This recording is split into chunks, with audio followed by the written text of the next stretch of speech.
Alright, well, Craig and I are heading out to an old site today that we haven't hit in quite a while. It's been probably, I don't know, probably a year, maybe more since we've been to this place. But it's actually the spot where I found my first complete US plate.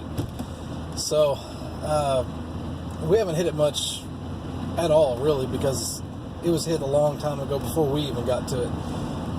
So we don't find a lot of stuff there. I think I found one Williams cleaner. I found, I think, one mini ball, one infantry button, and then that US plate. So we're gonna give that a shot.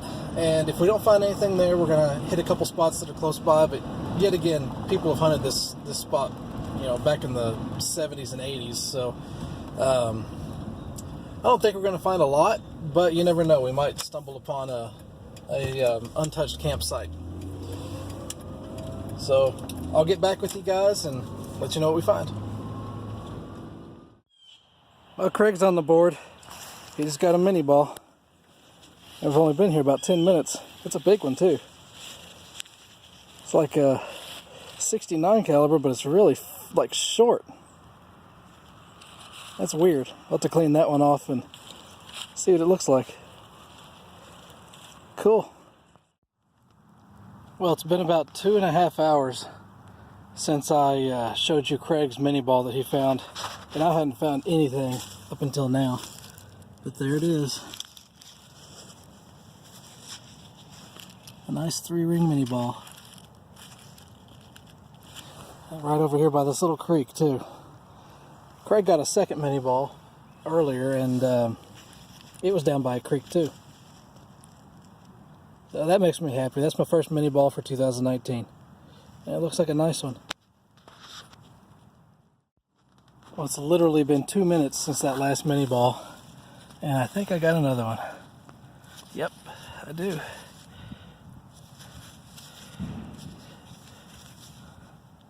Cool. Alright. It's been a good day now. Hopefully I can find some more. Another 2 minutes and another mini ball. So I'm in a little cluster of them here. That's pretty cool. That one was down pretty deep. About 8 inches. And it's actually, pinpointer's still going off, so there might be something else down in there. Not bad. Alright, I'm back in the little spot where I found those other 3, but it's about, 45 minutes later. And I got another one right here. And all these are coming out in the same little spot. There's one there, I think one over there, and the first one was back over this way somewhere, but there's that little creek. Well, I guess they were camped right here on this creek.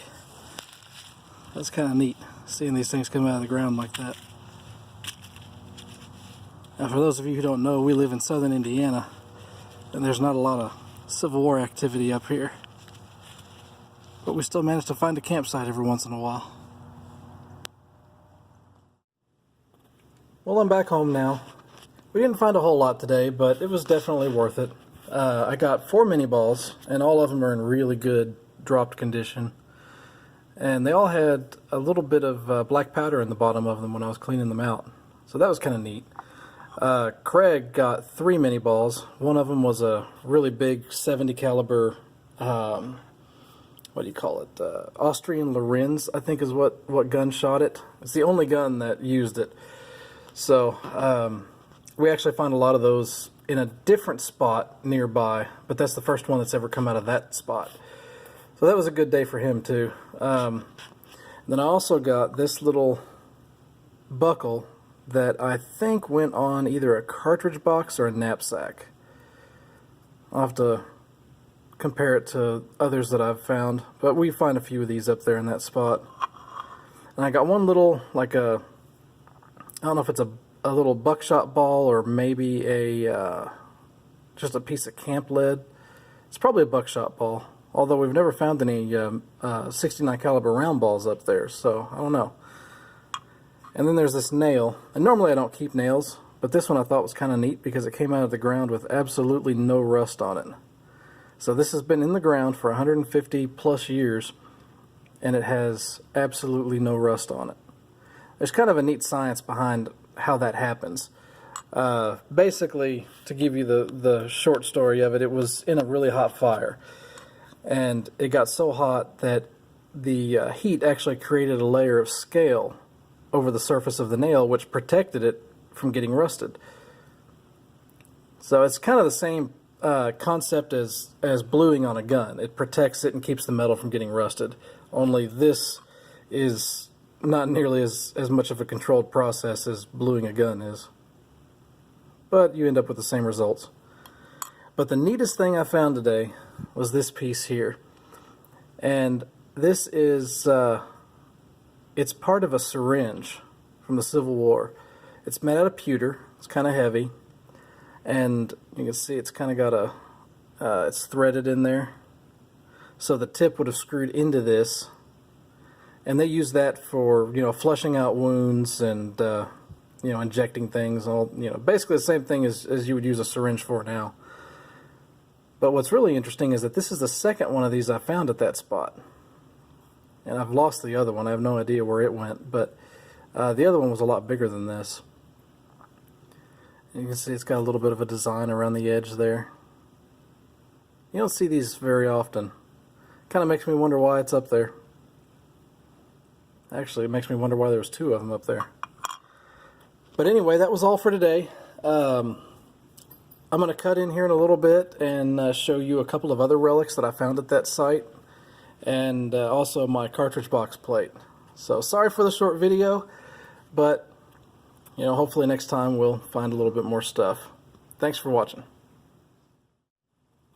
Alright, well here's this cartridge box plate that I found up at that site. I found this, I don't know, probably 8 years ago. And it was, I think, the second hunt at that place. And it was almost right on top of the ground. I mean, it was a really loud signal. I thought it was a can, because we found a lot of cans up there.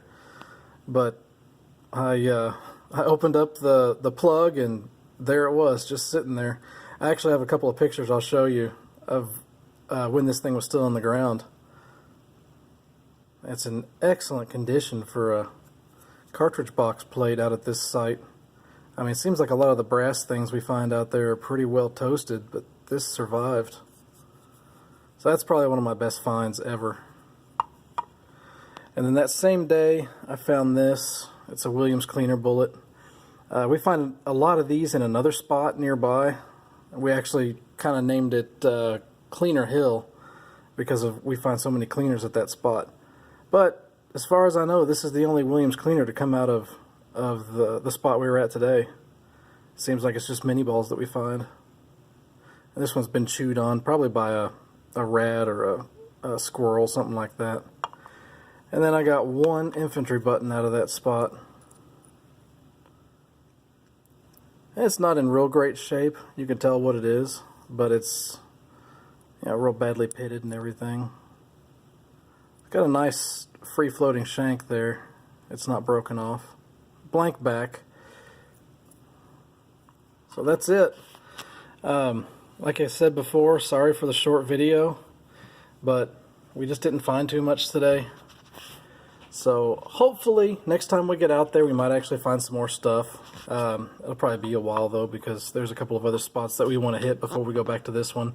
And I plan on digging out that site where I found all those mini balls. Because all those 4 mini balls, these here, those were all found in a 10-foot area. So we think it might have been a hut, or maybe just a couple of guys sitting around a fire. Although one of these came out of the ground with a bunch of charcoal, so it might be worth it to dig that out, see if there's any more down in it. But anyway, like I said, that's it. So next time, hopefully we'll find some more stuff. But today was a pretty good start to 2019. Thanks for watching, and happy hunting. No, there ain't no stopping us. Fly without boarding pass. Couldn't catch me, I be moving fast. Call me a shooting star.